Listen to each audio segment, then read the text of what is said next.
what's up? I'll leave you alone forever now. You know this one girl with hair like this? Yes, that's Ramona Flowers. She's out of your league. You know her? Tell me now. She just moved here, got a job at Amazon. I have to order something really cool. Scott, are you waiting for the package you just ordered? Maybe. Scott Pilgrim? Hi, I was thinking about asking you out, but then I realized how stupid that would be. That's okay. You just need to sign for this, all right? So do you want to go out sometime? If I say yes, will you sign for your damn package? So yeah, 8 o'clock? Come to this Battle of the Bands thing. You have a band? Yeah, we're terrible. 1, 2, 3, 4!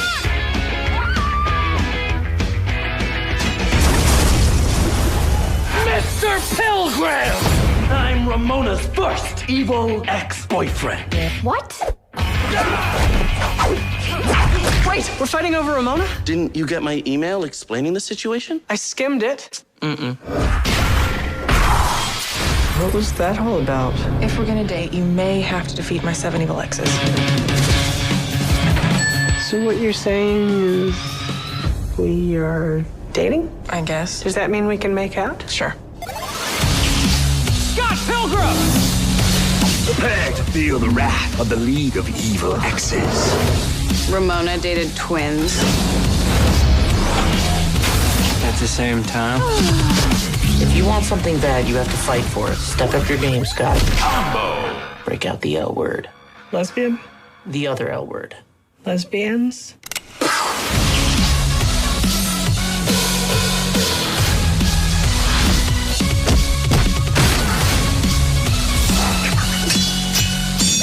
What are you doing? Getting a life. You want to fight me for her? Why on earth would you want to do that? Because I'm in love with her.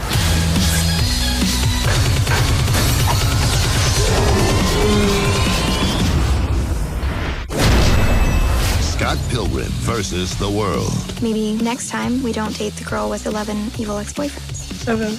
Oh, that's not that bad.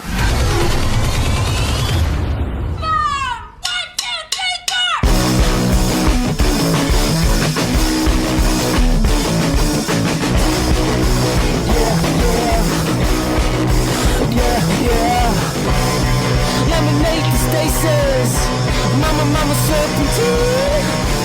I got a breathalyzer. So what we're going to talk about here, Tron, we're going to talk about a little Scott Pilgrim versus the World. This is a movie. It's one of the best movies I've ever seen. Yes. This is a movie. For me personally. This is a movie that has existed pretty much for the duration of our friendship, sir. Yeah. And it's his 10th anniversary. So want to give it the rundown. For those who've not seen it, it is available on Netflix currently. So get that ass over there. Check it out. Here's the quick synopsis, if you will. A bass guitarist for a garage rock band, Scott Pilgrim, played by Michael Cera, has never had trouble getting a girlfriend. Usually the problem is getting rid of them. But Ramona Flowers, played by Mary Elizabeth Winstead, skates into his heart. He finds she has the most troublesome baggage of all, an army of ex-boyfriends who will stop at nothing to eliminate him from her list of suitors. That's the plot of this movie. It's simple, but it's not. Care to add to it, because I don't know if it does it justice. It just seems like, man, this is just like a bad rom-com. Yeah, when you just say the synopsis, it doesn't add anything to it. But if you put, it's a graphic novel and this and that, like, it adds more to it. So it's directed by Edgar Wright. It's a graphic novel from Brian Lee O'Malley. Mm-hmm. And he's Canadian, I believe. Yes. It's a very Canadian movie. Yeah, I never thought about it before. Most of the people in the Canadian. Yeah. And even some of the stuff does a little that hasn't quite aged well. We might talk about that a little bit. It's still kind of but it's Canada though. You know what I mean? Like, if Scott Pilgrim took place in New York, it would be rough. I wouldn't like it that much, to be honest with you. Yeah. It has to have that same feel. It felt like it was not of this country. You said, it feels different. So one of the things when you watch this movie, and we're going to kind of go over it and give our feelings and our takes and some of the things that we've learned out of it. So here's the thing.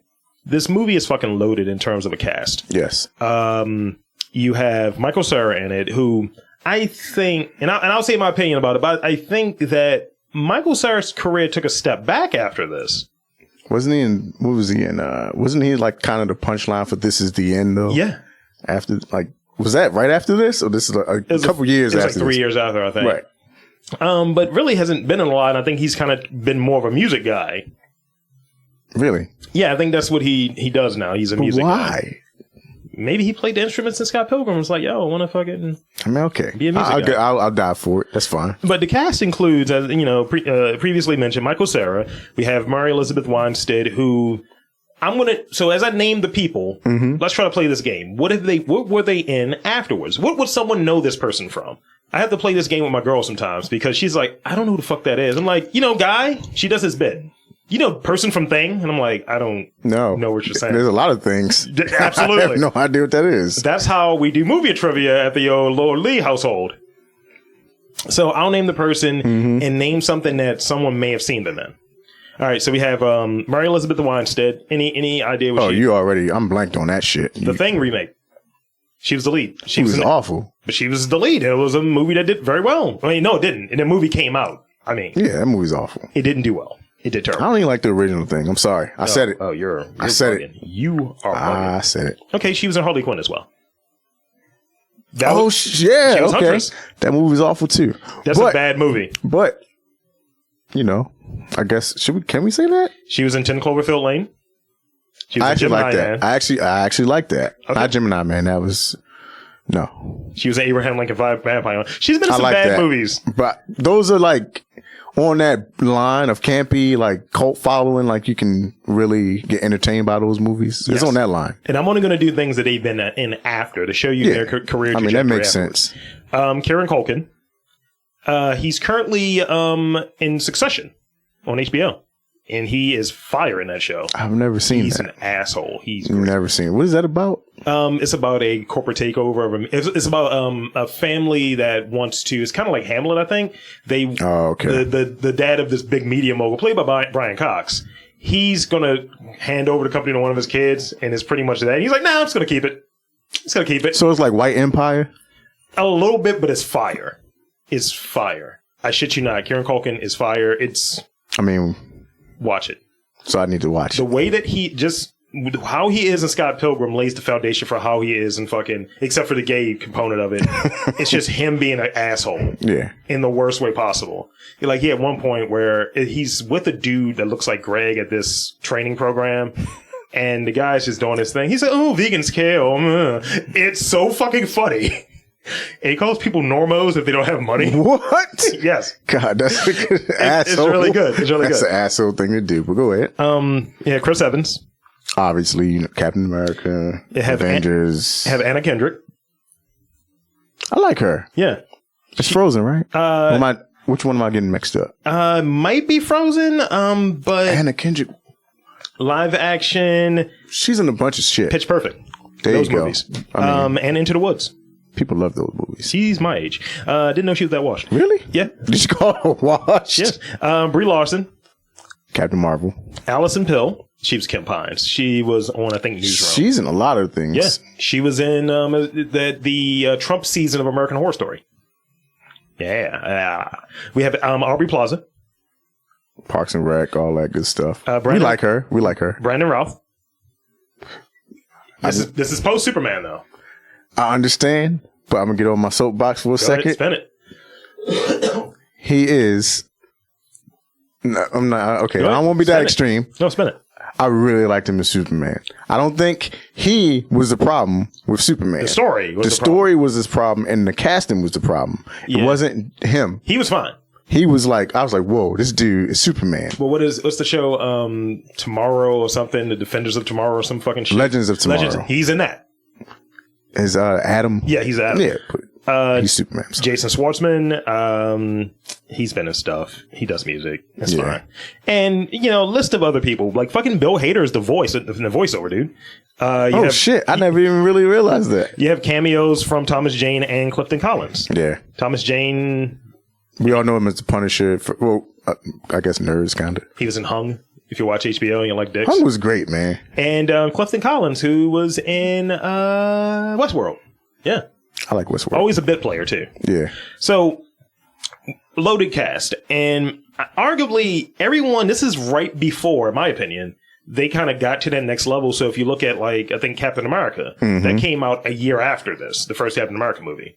No shit. So it's like Chris Evans is probably training for Captain America while fucking doing this.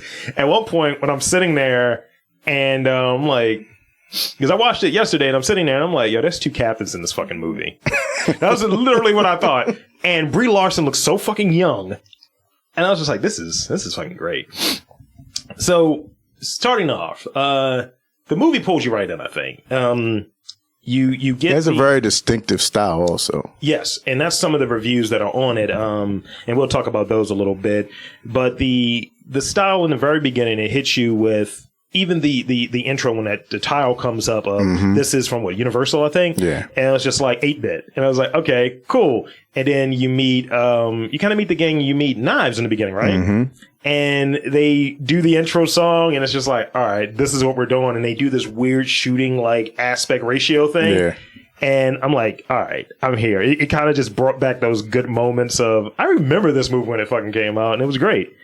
And I feel like Edgar Wright gets it. He's the director.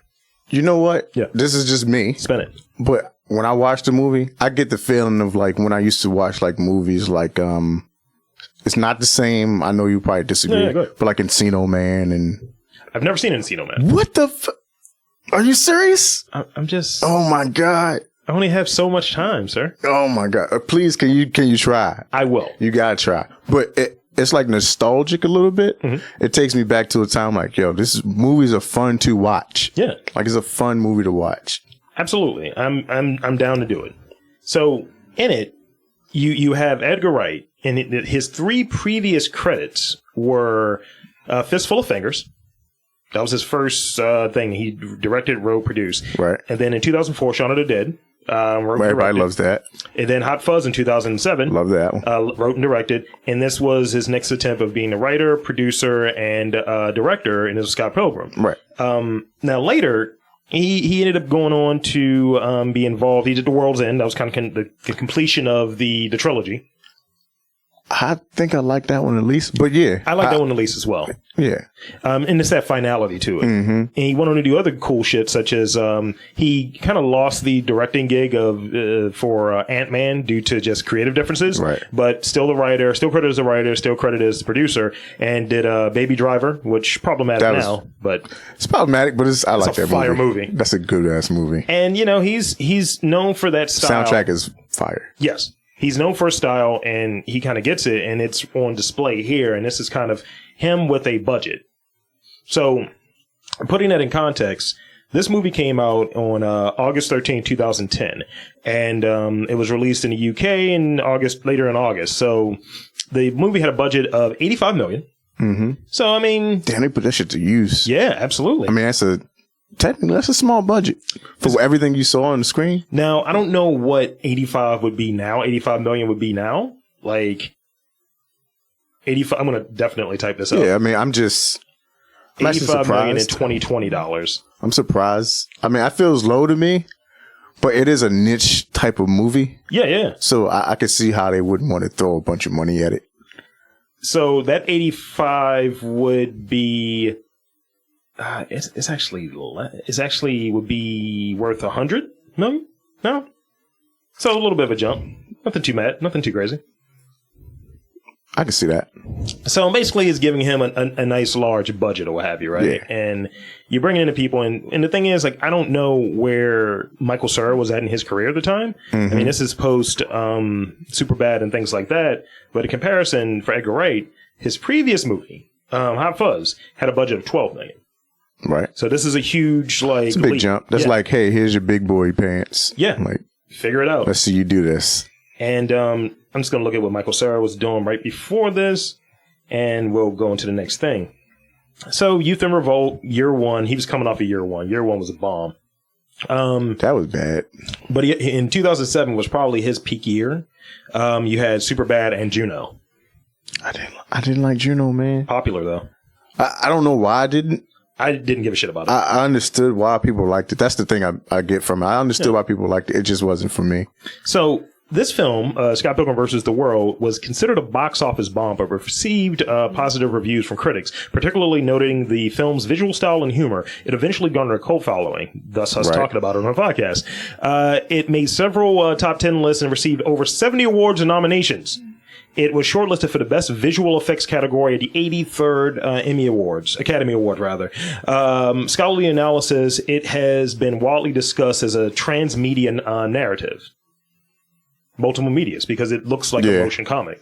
Yeah, I can see that. Also, who would you... We'll talk about it, but just keep this in mind. Just keep Knives Chow in mind when we get to this topic a little bit later. So in terms of how it was a box office bomb, the movie made $48 million off of that $85 million budget. What came out that same weekend, you might be asking? Yes, please. 2 Sharks, Expendables. Oh my God. Which made $35 million opening weekend. Jesus Christ. And Eat, Pray, Love, which made $25 opening weekend. Like when you say that now, honestly, I'm still like, why the fuck did why did it not make any money? Did they not pay for marketing? I think that's may have been what happened for, But it was, so when they revealed the movie, at Comic-Con or whatever, wherever, I think it was Comic-Con, but it was huge. Like everyone was like, yo, this is going to be great. Michael Cera wore the Captain America costume. Was that a precursor when he's talking to like, it must have been. But when they showed it, everyone was on board. Like, yo, this movie's going to be the shit. Like, we're going to watch this. And then when it comes out, like no one sees it. Michael Cera stated that he felt the film was a tricky one to sell, and he didn't know how to convey a movie in a marketing campaign, like particularly this movie. And the poor marketing was blamed for its lack of box office success. There wasn't a bunch of commercials for it. And, hey, on WWE, Scott Pilgrim, something like that. It wasn't a lot of that. They had an animated short on, I think it was Scott Pilgrim versus the Animation, and it was on Adult Swim. Yeah. And that came out, I think, the day before the movie was released. I think so. And one of the other things that I had a lot of fun with was that 8-bit game that was on PS3. You know what's funny about that? Fun fucking game. It's so funny because, that game has a huge cult following too. Yes. But then they took it off the stores and you can't play it unless you actually downloaded it before. So you can't ever get it again. I still have it. And that game came out on PlayStation, on PSN. That was August 10th, 2010. So also another tidbit from a social media standpoint, I feel like if they kind of extended that social media piece, I remember when they had the kind of the beginning of the Bitmoji era, when everyone was changing their fucking thing to the Scott Pilgrim animation. I know I had mine and it looked nothing like me. I was like, do they not have any fat people in Canada? No, apparently not. This is bullshit. So, except for Michael Moore asking for prescription prices. He's not he lost weight now. He's not Canadian though. But he was asking it. Well. He was in Canada, a fat man. The film received extensive coverage, a reunion, and a planned re-release for 2020. So it's going to be coming back out soon. In May 2020, Edgar Wright announced plans to screen the movie for its 10th anniversary for some time, but COVID. So that's what that is. I would love to go to a 10-year anniversary of the fucking movie because I didn't see it in theaters. I feel like when I did see it in theaters, it was only me and one other person. I would have won what you did. I think we've gone to see 2 movies together. I think it was 2. Predators and Sucker Punch. I don't know why we went to go see. I like Predators. Predators wasn't as bad as Mahershala Ali's. He's in it, and this is the only reason I was like, oh, okay. But Sucker Punch, we tried. I still don't hate that movie as much as most people. I know. I don't think it's that great, but I didn't hate it. It's a video game. Yeah, it's just like, oh, these are levels. So, let's see. What else? I like ambitious filmmaking. I like when they take a chance. So we had that.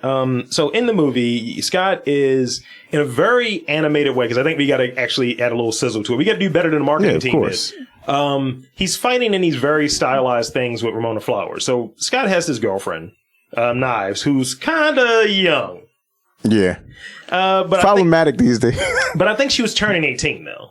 Yeah, I think that was because her birthday was coming up. Mm-hmm. And so she's 17, she's Asian or what have you, and and they mentioned that, like, oh, it's an Asian schoolgirl, and it's like, Scott, you're gross. And it was essentially that. All his friends are just like getting on him about it. Like, Kieran Culkin is his best friend. What is his? Wes? Is it William? I thought it sounds like you were there. Like William Wells or Wesley Wells? I think it's. I don't know. I'm gonna find it because there's a lot I feel like it's Wesley, but it's a lot of alliterative names in this movie. Because I mean, Knives is not alliterative, but it kind of is. His name is Wallace Wells. Yeah, see, you close. Wesley Wallace close, same so name. Wallace Wells, his gay roommate, and that's a running bit. It's like, oh, so you're just doing gay stuff. He's getting a lot of ass in this movie. He's just like, and it's constant too, all the time. Wasn't he in a threesome once too? Yes, that's just like. And if Scott was in the bed next to them, he's like, oh, dude, turn the light out. So you have that. So you have Scott kind of being a little bit of a piece of shit. Yeah. He has a girlfriend. They're kicking it. They're hanging out. They didn't do anything, so it's not completely gross. Yeah. But also, Scott's working through a breakup and all of that shit. And you later find out that he dated Brie Larson's character, Natalie Adams, going by Envy. Mm-hmm. So, you have that. Then at this party with the douche guy, hey, man, I feel like that musical's a lot better. I think we all know that guy. Yeah. We see Ramona Flowers there. And she has like the hair and all of that. And it kind of had this vibe of maybe Lost in Translation for a bit. I can see that. And it gets to, him doing this terrible Pac-Man bit that worked with Knives because she's fucking young. Right. But it did not land with Ramona. Basically telling the history of Pac-Man, kind of where the name comes from. Yeah, it used to be Puck-Man, but they thought people would deface it and turn the P into an F and it would be Fuck-Man or whatever. So eventually he orders something from Amazon and it's Ramona that's delivering it, and then he asks her out, and then boom, they start dating from there. Right. But he still kind of didn't tell Knives that. No, not at all. And she's like his biggest fan. And I'm like, she likes the band and everything. Yes. She like sits where, it's nobody else in the audience. It's just her. And the fans, they're all right, but they think they suck. Yeah. So, what happens? So kind of have that in that kind of, I had those flashbacks that first night when Scott and Ramona are together. Actually, let me step back a little bit because this is one of my favorite scenes. One of my favorite scenes in the movie is kind of when they do the whole delivery or what have you, and he's just like trying to run lines, and it just doesn't work. It's just not landing. And I think we all kind of been there. It's like, ooh, I thought this is going to be better. That's like crushing. Like, I don't know, man. It's like, should use that one. Trash. Try better. Try harder next time. So that's one of my favorite scenes there, just because she's not feeling it. No. But then eventually she gives him a shot. She does. So I guess it's like he's persistent. Like right. He paid off. So essentially, in the backdrop is of their relationship is this battle of bands that Sex Bob-omb, Scott's band, is in, and that's when the first fight happens at the which is one of my favorite. Yes, yeah, my favorite parts. So who's he fighting? What's his name? Patel. Yes, Matthew Patel. Yeah. Well. You're quite the opponent, Pilgrim. Who the hell are you anyway? My name is Matthew Patel, and I'm Ramona's first evil ex-boyfriend. For what? Describe this fight for me. You don't want me to do it. Please. I think you're better at it than I am. Spin it. I can't look. I'm bad at it. My memory's terrible. Right, so you go. So what happens is this dude has I just remember the big part. Sorry to cut you off. He has some psionic powers or some shit. And it's a lot of Bollywood dancing that's happening. But it's great. It's great. And he looks like he has eyeliner on and dust is flying off of him. He dusts his shoulder off at one point. But then he has like these fucking like orb bitches behind him or something, which looks like it's directly out of the game, by the way. Yes, it does. Or the game takes from that. And I think they do the great video game when he beats him and he punches him and it's like K-O-O-O.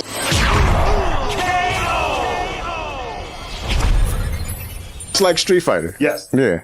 So you get the big KO on the screen and then he's like, is that the one where he grabs the new life? No, that's later on. That's later on. I'm trying to think. So I feel like they get it. They're doing all the fight stuff, and for some reason, everyone in Canada knows martial arts because he's just kicking the shit out of him. Yeah. I was like, "What are these Muay Thai, sir?" I'm like looking for the stunt man, and I was like, "Yeah, okay, good for you." So we kind of moved to who was the next fight? I don't remember who the next fight was. sometimes, like, after not seeing it for a long time, it kind of meshes, it melds together. Yeah. But I do know Chris Evans was a big one for me. Yes. So Brandon Rowe. So from there, Scott breaks up with Knives, who he kind of blames Ramona for, and Knives is doing her best to try to be exactly what she thinks Scott wants. She dyed her hair. She dyed her hair the same color as Ramona. So he beat. So for the next few fights, my second favorite fight. You know what my second favorite fight was? If it's the vegan. No, it's my favorite fight. So this is my favorite fight. It's the second fight, and that's Lucas Lee. Lucas Lee is Scott Evans, and is on a movie set. And he has the stunt guys and all of this shit. And his eyebrows are working overtime. He's just being an asshole the entire time, right? Can he scruff his voice up a little bit? Yes, what are you going to do? I'm smoking a J. And I was like, what? Getting blazed with the homies. So you're like, oh, shit. She dated him, and Wallace is trying to get familiar with him, too, because he got a little bit of a crush on him. So Scott couldn't really beat him, per se. He just outsmarted him. He challenged him at his ego, because Lucas is also a world champion skateboarder or something. Mm-hmm. So he skates this really gnarly rail, and he's just showing out on it, but he picks up a little bit too much speed, and then he just eats it, and it blows up. And every time Scott beats one of these X's, you get coins, like a video game. You see like a bunch of fucking coins. So from there, we get we run into the Brie Larson character, who's the lead of this band, the Clash of Demon Head. And the Clash of Demon Head, they are doing a secret show, and they invited Sex Bomb to be the opener, I believe. Yeah, so that's true. They do that whole thing, and they kind of get shitted on a little bit. Yeah, and 100%. Then Ramona's like, yeah, that's Todd. And Scott's like, Todd, yeah, that's Todd, the guy that left me, that my girl left me for. Yeah. And it's like both of them. Todd's getting everything. Todd's a wild dude. So it turns out both of their exes are members of Clash of Demon Head. So eventually, what happens? They're just they're invited to the back after they perform and do their thing. Right. Sex Bomb is invited to the back to hang out with the Clash of Demon Head, and I think, yes. So Knives comes back there with them. She's just out there clouting it up. And she's kind of hanging with, what's his name? Young Neil. Young Neil's great. To try to make Scott like jealous. Neil. To try to make Scott jealous. And so she's just sitting there, and she says something. She interrupts Envy one too many times. And Todd, played by Brandon Routh, punches her so hard that her highlights fly out. So her blue hair is now black again. Yeah, it's fucked up. And I'm like, yo, he's a piece of shit, but he stays like, I had a girl, I don't give a shit. I was like, whoa. So eventually, he and Scott got to fight. They're going to fight. Yeah. He's one of the evil exes. So they set up the fight. They do that whole thing. And you learn that Todd has these telekinesis powers or what have you. And it's because he's better than everyone because he's a vegan. Being a vegan gives you powers. Which is fucking perfect, by the way. He's levitating. His hair is always up. His eyes go white. He's kind of going like Super Saiyan a little bit. Yes. Or like super vegan. Yeah, it's fucking great. So at one point, he punches Scott so high that he goes into the atmosphere and comes back down. I partake not in the meat, nor the breast milk, nor the ovum of any creature with a face. Short answer, being vegan just makes you better than most people. Bingo.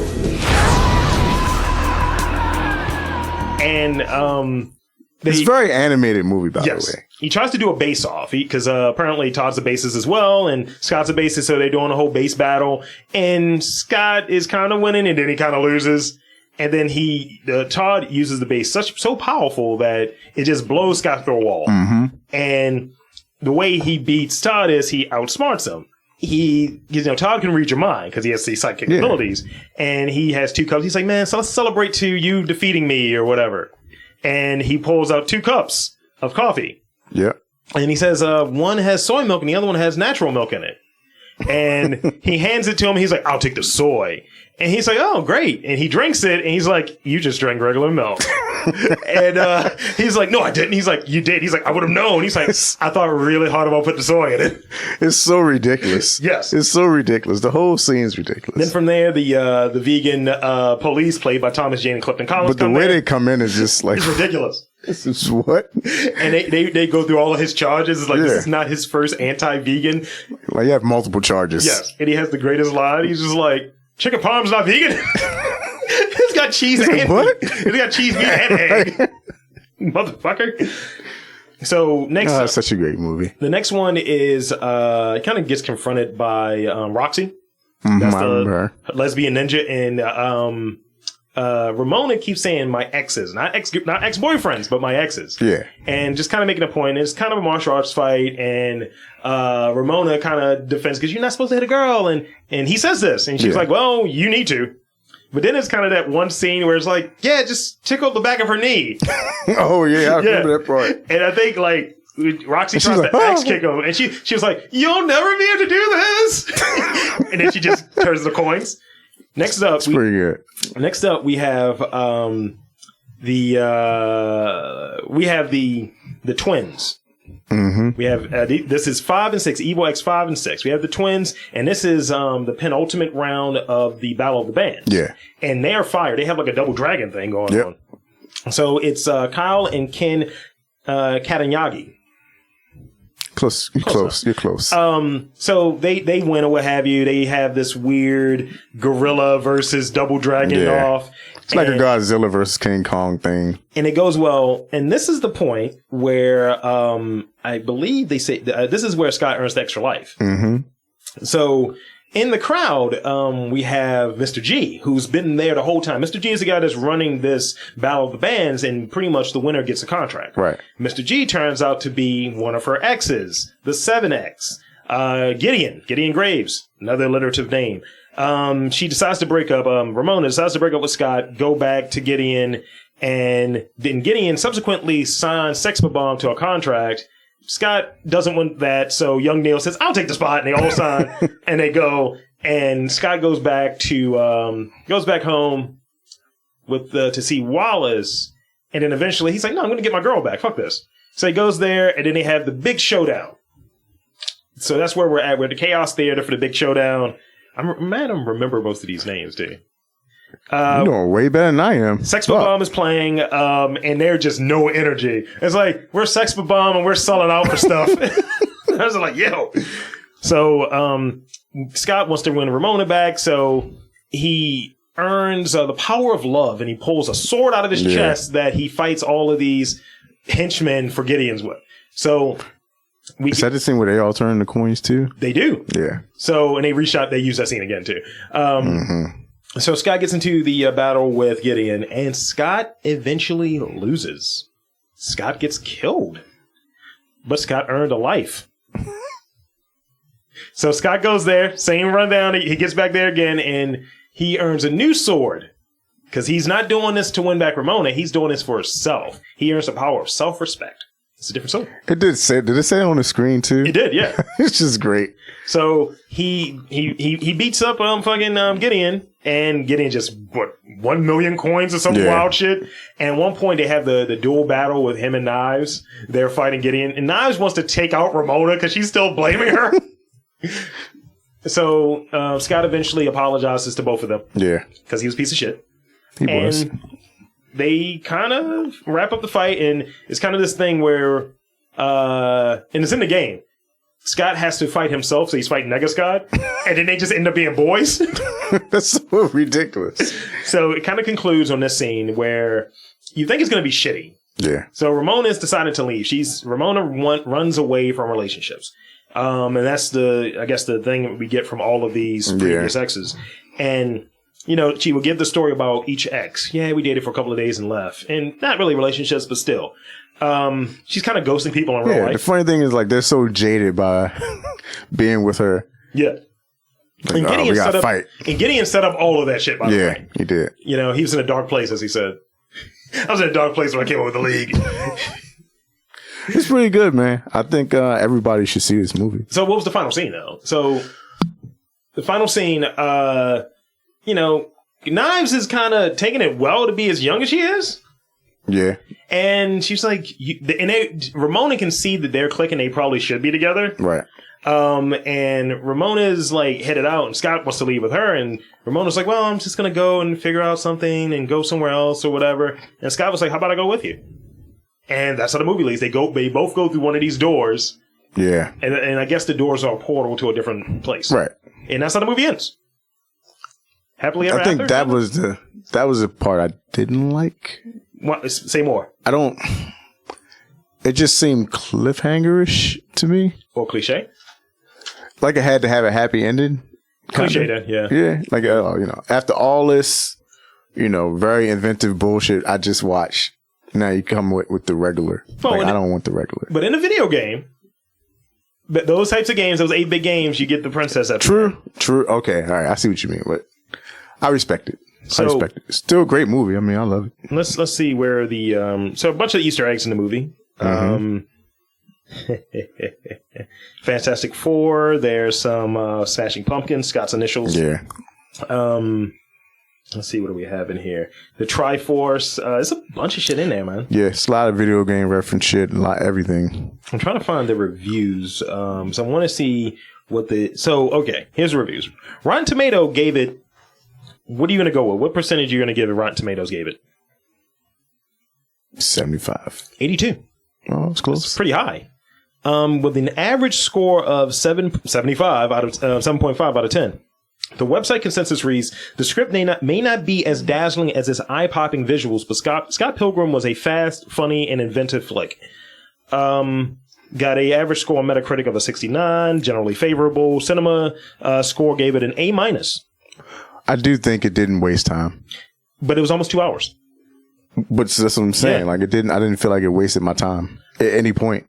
I feel like I could have trimmed out a few minutes here and there, but it's still probably an hour, 40 minutes. Right. You may be able to have dropped one of the Wallace scenes, what have you, though I like the Wallace scenes, but you may be able to drop one of them.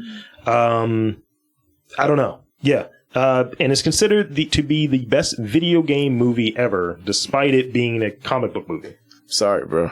I gotta say this. Yeah, spin it. The best video game movie ever. It's because it holds a close part of my heart. It got me Mortal Kombat 1.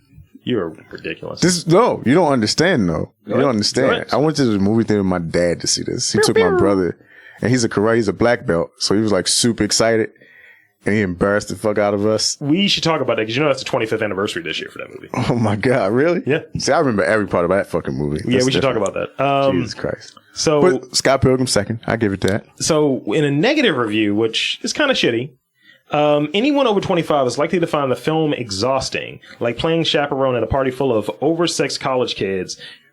That's how I feel when I watch American Pie, not Scott Pilgrim. Yeah, but also American Pie came out 20 plus years ago, yeah, too. But certain movies should make you feel like that, though. If you've grown in any way. And also, we're the audience. I was 25 at the time, and you were in your earlier 20s. So, yeah, it's fine. Whatever. Go fuck yourself.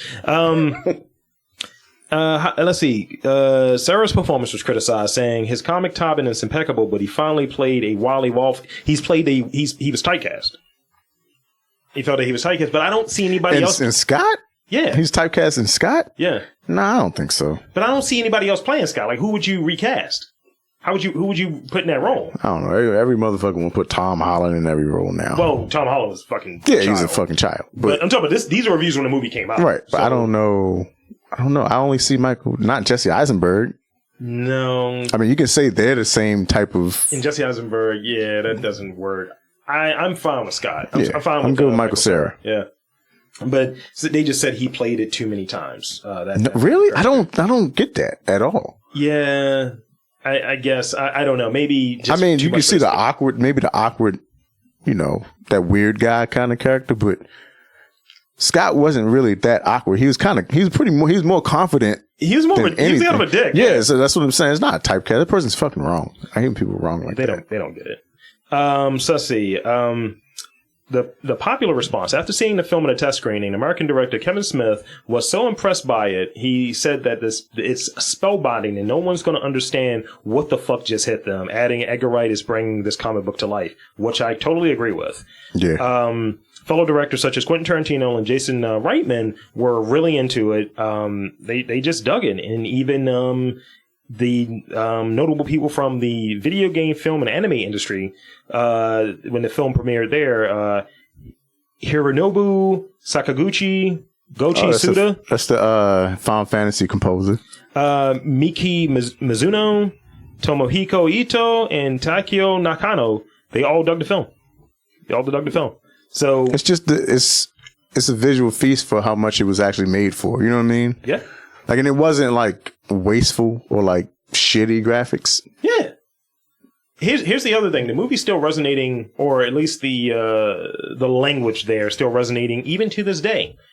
You may not fuck with this artist, but the cover art for, and in the name of two of his albums, Little Uzi Vert. Yeah. Yeah. Yeah. That's a weird nigga. But yeah. But yes. And he has a single called Scott and Ramona. Yes. So there you go. It hit who it's supposed to hit. He's such a tiny man. What? You and him are probably the same size. No, don't you fucking do it. You and him are probably the same Don't size. you do it. No, we're not. Just because you're built like a running back. No. First of all, that nigga's like 5'3". All right? Okay? Let's be clear. I'm listening. I'm not 5'3". Okay, 5'5". It's fine. I'm not 5'5". 5'7". Yes. Jesus. You're going to give me the 2 inches, and that sounds wrong. Crazy. That sounds wrong. So, all right. So let's see. Let's get into some of the topics I have. Since this whole rundown again, as Torin said, you should check it out. It's worth your interest. It's worth your time. It's very fun. It's a great time. Watch it with friends. It probably is a great like friend watch movie, like with a bunch of people chilling, laughing, shit. Absolutely. Probably one of them. So, as I said earlier, and I think you said, we already touched on one of these. We had our favorite fight, so let's just refresh it. Your favorite fight was who? Was Matthew Patel? Yeah, very first big fight. And my favorite fight was Lucas Lee. Hey, I'm talking to you, Scott Pilgrim. He's famous and he talked to me. The only thing keeping me and her apart is the 2 minutes it's gonna take to kick your ass. Can I have But I give, that was the second fight, but I give credence to the twin fight, although brief and they didn't really talk. But it's just Double Dragon. It's just that's all it is. That's all it is. Yo, all my Japanese shit's right here. What did his fuckboyery? Because he's a little bit of a fuckboy. Especially when he did knives. Yeah, you don't do that. That's the biggest part for me. What lessons do you think? What lessons do you get? Like what not to do? Pretty much what not to do to a person. Mm-hmm. And also, don't chase people. I would never chase a person like he did with Mona. That sounds terrible. But yeah, I wouldn't do that either. I learned a lesson from the lead in Sex Bomb. I want to get Scott Stills, I believe his name is. Mm-hmm. Steven Stills. I learned the lesson here. And what's that? When you're the talent, sometimes you have a little panic. And I need someone to slap me and just say, look, motherfucker. How many times has Scott slapped this dude? I tell you, a couple times. Yes, he's like, get it together. If I've got it together, you need to get it together. I was like, whoa. What is your funniest scene in the movie? Like, what every time you see it? Because I don't know how many times you watched it. I've only watched it. I've seen it a bunch of times. I've only seen it 4 times. It's been so long since I've seen it those billion times. Mm-hmm. I couldn't really. The one scene that pops out every time is when like Kim Pines puts the like fake gun to her head. Yes, like that's my favorite, and it's in the trailer. And the graphics just it's like boom. Like whatever. Anything that's like very action packed, you get the whole. It just takes me back to like the old Adam West Batman. Yeah, like when he punches people, they're like bam, wow, like the onomatopoeias. Yeah, it's fucking great, man. Like all that is just my favorite. One thing that makes me laugh is how douchey Gideon Graves is when he's like, "Sorry, prayer hands." And he's in the car, and I was like, I hate this dude. He's such a douche. And just everything that Chris Pratt, not Chris Pratt, Chris Evans says. Mm-hmm. He's like, yeah, I want to get smoked with the fellas. I mean, that shit is great because he's such a douchey actor. He was just on one, and like the first time I saw him in something was a comedy. It was Not Another Teenage Movie. Yeah, I forgot he was. Yeah, he was in that. He's been Captain America for so long that you forget that he actually has comedic chops. Yeah, and that's what his thing was. And also, you look at it, he was kind of like still youngish. He was like 29. Yeah, Let's see. What else do we have there? Any other thoughts that you have on the movie? Whose career has had the biggest bump since the movie? Who wins the movie? Who's the MVP? The MVP of the movies, career-wise, is between Chris Evans and Brie Larson. It has to be. Yeah. Like, look at what they are now. Brie Larson has critical acclaim. And she has an Oscar. Yeah. Like, shit like that. Chris Evans is huge. Like, Captain America. Like, come on. And Avengers, all that. Now, at the movie, who won, who won the movie? This is a ripoff from the rewatchables, but who was like, all right, this is your seminal thing. When I think of you, I think of this movie. It's only two answers, possibly. See, when you fucked me up when you were like young Neil, because I forgot all about that character. That's a great character, right? I like him. I like Knives. But it's probably, I don't know. I'm like one of them suckers who like the main characters all the time. Okay. Like, I'm the guy who likes Leonardo from the Ninja Turtles when everybody likes. Boo. See, I like Cyclops from X-Men. Boo. You see what I'm saying? Like, I'm that person. I'm like, me and Rudy always joke about it. We're both two different turtles. Rudy's just one. Rudy's a straight Michelangelo. 100%. I'm between Leo and Raphael, which is a motherfucker, isn't it? Yes. I can see that. And your boy Dan, he's a hard Donatello. Yeah. I can see you as being a Leonardo. I could probably be Leo or Donnie. Yeah. I couldn't be Mike or Rudy, Raphael. specifically Mike. It's wild. It's just like all the way. Rudy's just Mike with responsibilities, Hal. Also, one of my favorite games, Teenage Mutant Ninja Turtles, Mutants in Time or Turtles in Time. So to the question. Best game. To the question. So so Scott Pilgrim is your guy? I mean, it's Michael Cera? It's gotta be, Kim Pine. You like her. That's I like her, man. Like, I think her character's great. It's like emotionless whenever I ask her a question. And she's kind of like really sarcastic and dickish. It's perfect. All right, we're going to treat it like, we'll answer it this way. Because I think you have your two answers. Yeah. You have your MVP and your offensive player. That's the way we're going to look at it. Okay, all right, I'll go with that. So Kim is your offensive player and Scott is your, got it. I'm going to go a little left. I'm going to go defense because we got to go defense. Okay.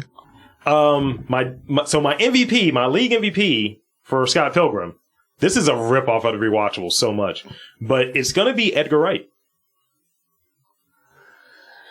I can see why you say that, because that vision is a vision. That's a hell of a vision. I don't know how animated we might be or people like that we might know if we could ever come up with anything like that. Yeah.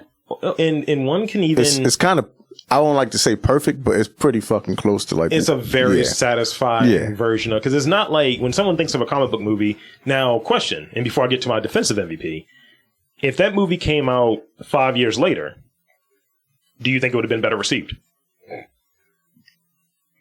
Yes and no.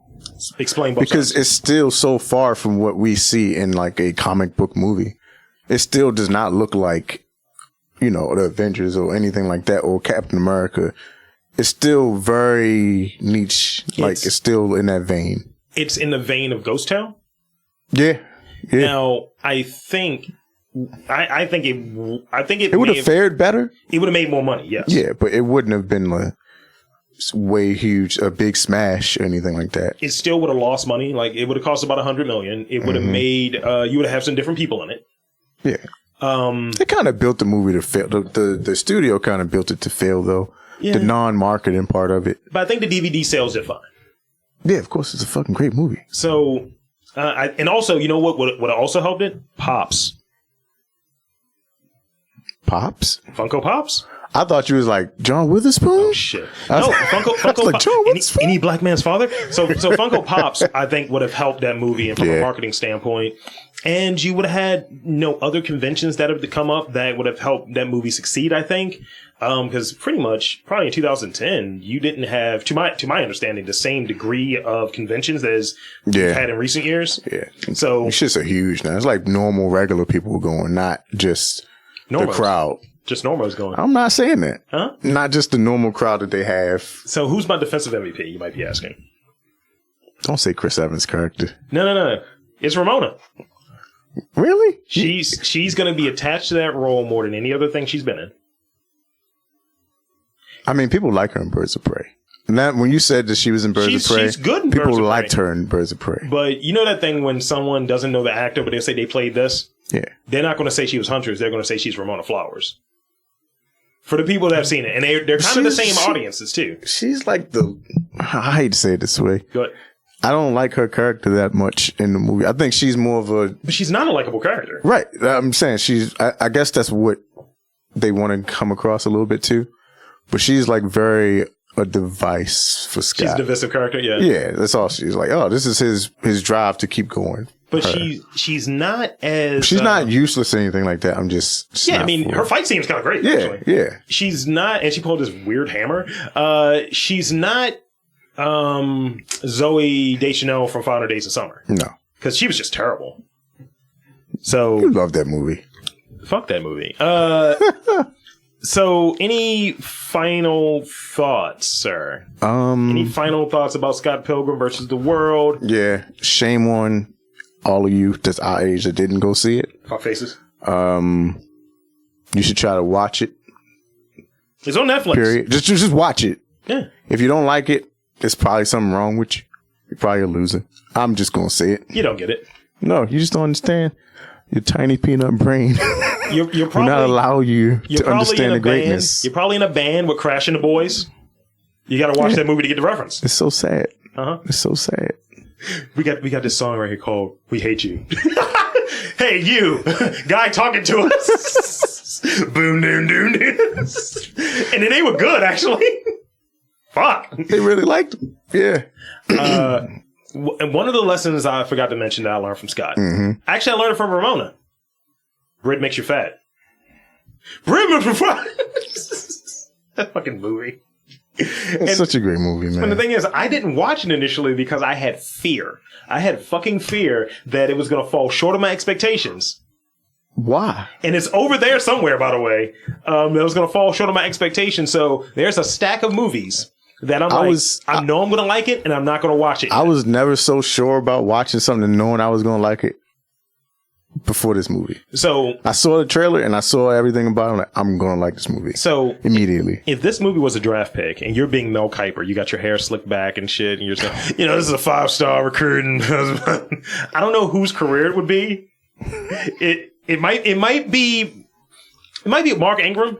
It's not a 10,000 yard rusher yet. Does he have a Super Bowl ring? He does. He does. Yeah, see, okay, I'll take. That's fine. I think he has. No, he does not. Shit, yeah, he wasn't on the team. Yeah, he wasn't on the team yet. So, but a good career. Yeah. But kind of, Heisman Trophy winner. I don't think he underachieved. He's like didn't have the best marketing. True. That's the offensive coordinators. She brought it back to football. Yeah, you goddamn right. This is what I do. I'm a goddamn podcast wizard. So there you have it. Again, as Torin said, to echo his sentiment, go watch it. It's out there. It's in its 10th year. So I'm sure there's going to be a collector's edition that comes out very soon that's going to be really good. And it's going to have a lot of extras in there. There's a bunch of bonus stuff in there. If you can find somebody who has the PS3 game or that game, play it. Fucking, you know what? Just play all of those beat 'em up, those side scroller beat 'em ups. You didn't hear this from me. You didn't hear this from me on this podcast at all. But get a Tor browser, right? And just illegally download that game from somewhere. It was a free game, so technically you're not doing anything wrong. Am I right? It was a free game, right? It was free. So anybody got something to say, eat a dick. But you can find it online, and you can enjoy that replay value. I think I played like 5 times. I mean, like all the way through. It's a very fun game. It's a very fun game. So yeah. Socials or any final words before we wrap this up? Social. I never remember my shit, man. I'm not on social. Torin like F that. Something other. Torin Matthews _F. I feel like that's a trigger.